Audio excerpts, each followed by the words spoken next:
सत्संग से सोधी आवे, नहीं जीव 84 में जावे। सत्संग से सोधी आवे, नहीं जीव 84 में जावे।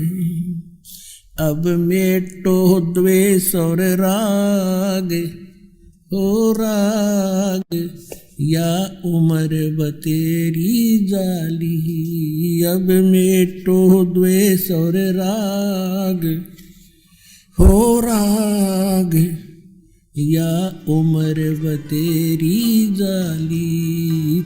आर्य समाज और महर्षि सिद्धानंद तो कुछ भी मानते रहो, पर वेदों का नाम लेकर भी क्यों झूठ बोलते हो तुम? सत्यार्थ प्रकाश झूठार्थ प्रकाश है। महर्षि सिद्धानंद 1 नंबर का झूठा और अज्ञानी व्यक्ति था। ये देखिएगा, महर्षि सिद्धानंद परमात्मा को निराकार मानते हैं, एक देश में रहने वाला नहीं मानते हैं। ये इनका सत्यार्थ प्रकाश ही आपको फिर दिखाते हैं। ये वही सत्यार्थ प्रकाश है।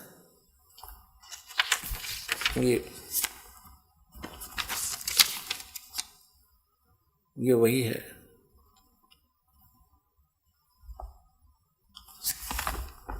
इसके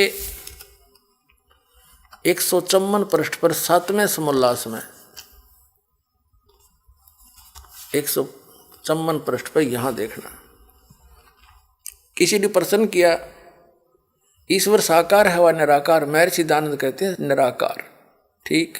अब महर्षि सिद्धानंद की तरफ से फाइनल हो गया कि परमात्मा निराकार है, वो मनुष्य जैसा नहीं है, वो किसी एक स्थान पर नहीं रहता।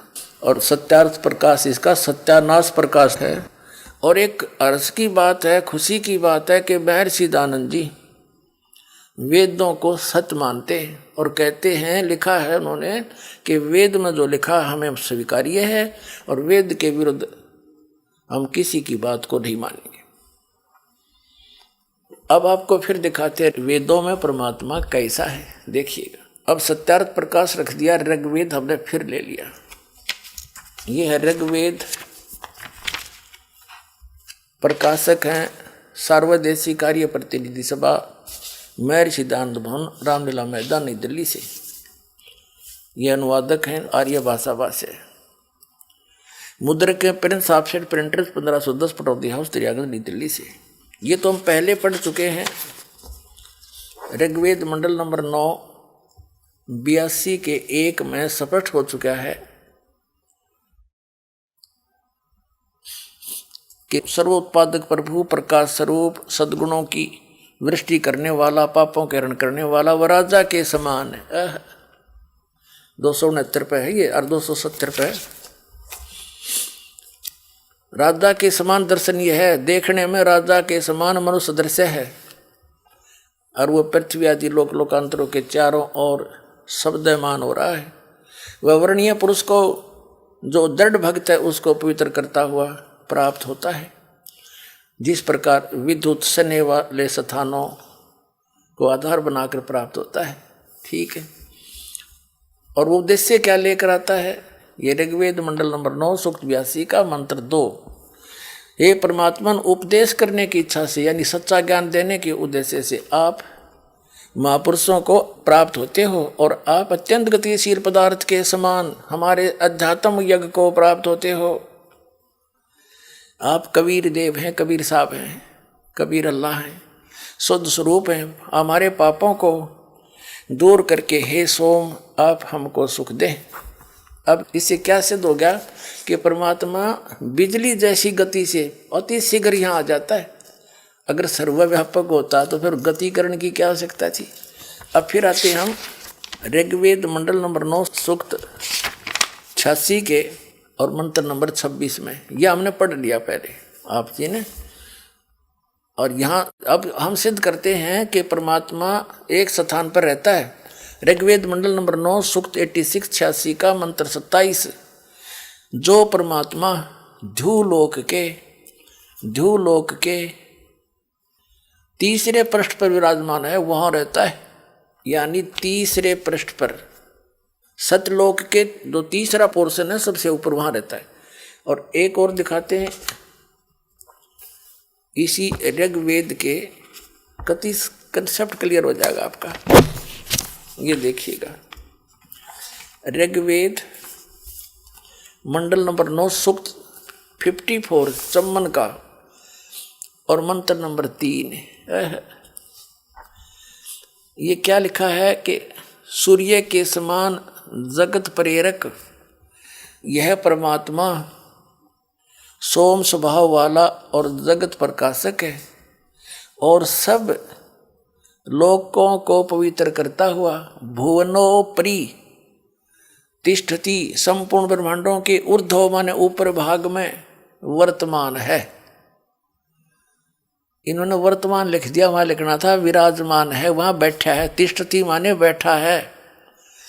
भुवनों ऊपरी, भवनों के सबसे ऊपर, ऊर्ध्व माने ऊपर के भाग में विराजमान है, बैठा है, तिष्ठति। ठीक है, वहां बैठा है, सभी लोकों के ऊपरले हिस्से में बैठा है। ऊपर 4 लोक हैं, एक सतलोक, अलखलोक, अगमलोक और अकैलोक। उन चारों के ही ऐसे 4 रूप धारण करके परमात्मा उनके ऊपरले हिस्से में तीसरे विभाग में बैठा है। अब ये सिद्ध हो गया, एक तो ये सिद्ध हो गया कि परमात्मा नर आकार है, मनुष्य सदृश है और वो कबीर देव है, एक स्थान पर रहता है। और दिखाते हैं आपको, इसी ऋग्वेद मंडल नंबर 9 सूक्त नंबर 96 के मंत्र नंबर 16 से लेकर 20 तक एक विशेष निर्णायक ज्ञान है।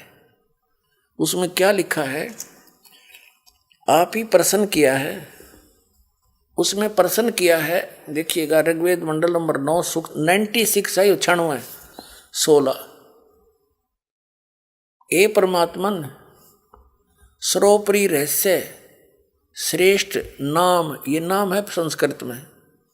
गुह्यम चारु नाम, चारु माने श्रेष्ठ कर दिया, गुह्यम माने सर्वोपरि यानी रहस्य गुप्त, नाम माने नाम लिखना था जो तुम्हारा नाम है, आप उसका ज्ञान कराएं।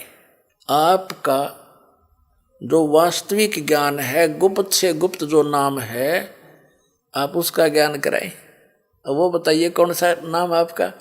अब ऋग्वेद मंडल नंबर 9 सूक्त नंबर 96 के मंत्र 17 में वो समस्या हल करी है, भगवान ने नाम बताया, उसका क्या नाम है। देखिएगा, वेद ज्ञानदाता बता रहा है। अब ऋग्वेद मंडल 9 और सूक्त 96 है, 96 और इसका मंत्र 16 हमने पढ़ लिया। आपका नाम बताएं, आपका जो श्रेष्ठ नाम है, यो नाम को नाम में लिखना था, उसका ज्ञान करें। यहां देखिए, अब ये 17 नंबर मंत्र है। इसमें शिशुम जगानम हरंती मदंती सुबंती वहीन मरुतो गणेन कबीर गिरभी काव्यन्या कवि संत सोम पवित्रति रेभन। इसमें ये शिशु शब्द आ गया।